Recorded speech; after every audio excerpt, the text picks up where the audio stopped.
Pour saisir pleinement le cœur de cette narration, nous t'invitons à rester avec nous jusqu'à la dernière scène. La magie se dévoile dans la conclusion.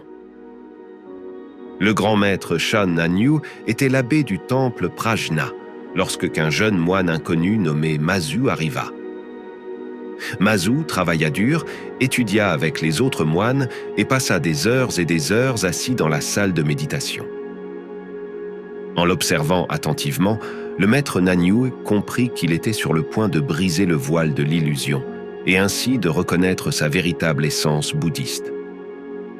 Ainsi, un après-midi, le maître Nanyu s'assit à côté de Mazu et commença à polir une tuile du toit. Mazu n'avait aucune idée de pourquoi son maître faisait cela, mais il réprima sa curiosité et ne dit rien. Cela continua pendant plusieurs jours jusqu'à ce que finalement Mazu ne puisse plus se retenir. « Maître, pourquoi diable polissez-vous une tuile ?»« J'essaie de la transformer en un miroir. » À l'époque, les miroirs étaient fabriqués à partir de morceaux de métal polis jusqu'à obtenir un éclat élevé. Comment le polissage peut-il transformer un morceau de tuile en un miroir? Peu importe à quel point vous la polissez, l'argile ne peut pas briller.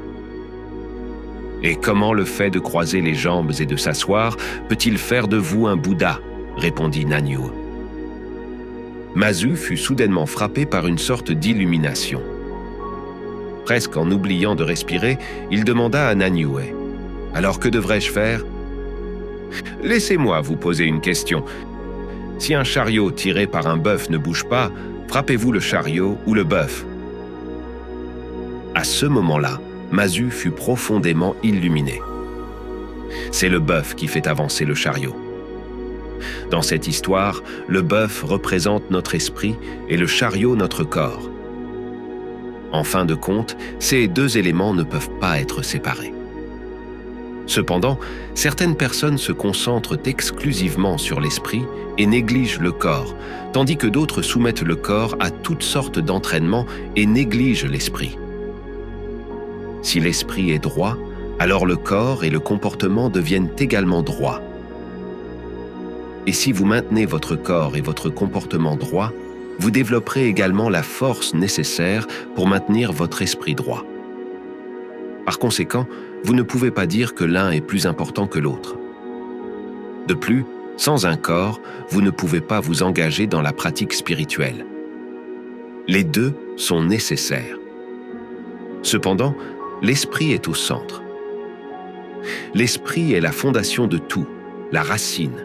Lorsque vous cultivez un arbre, si vous vous concentrez uniquement sur les branches et les feuilles et négligez les racines, comment cet arbre peut-il prospérer? De la même manière, l'esprit, et non le corps, doit être l'objectif ultime de la pratique spirituelle pour s'éveiller. Votre esprit fondamental doit être le noyau même de votre vie quotidienne. Vous le savez probablement déjà, mais il y a des moments où vous agissez mal et parlez sagement, n'est-ce pas? Cela arrive parce que vous ne vous appuyez pas complètement sur votre base en raison de l'influence de vos habitudes et de vos consciences karmiques. Si vous agissez uniquement en fonction de votre intelligence et de vos perceptions limitées, comment pouvez-vous éviter de tomber dans un langage et des actions insensées? Nous sommes tous dotés de cette essence qui transcende le temps et l'espace et nous relie tous. Elle existe depuis avant notre naissance, alors ayez confiance en elle de tout votre être.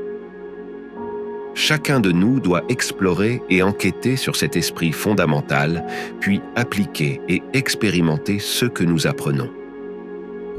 Ayez confiance en la capacité de votre esprit fondamental et vivez votre vie quotidienne avec sagesse et confiance. Nous te remercions d'avoir consacré du temps à cette vidéo. Si tu estimes qu'elle a ajouté de la valeur à ta journée, laisse un « j'aime » et rejoins notre famille de âme et esprit en cliquant sur le bouton d'abonnement. Nous avons hâte de partager encore avec toi dans la prochaine vidéo. À bientôt.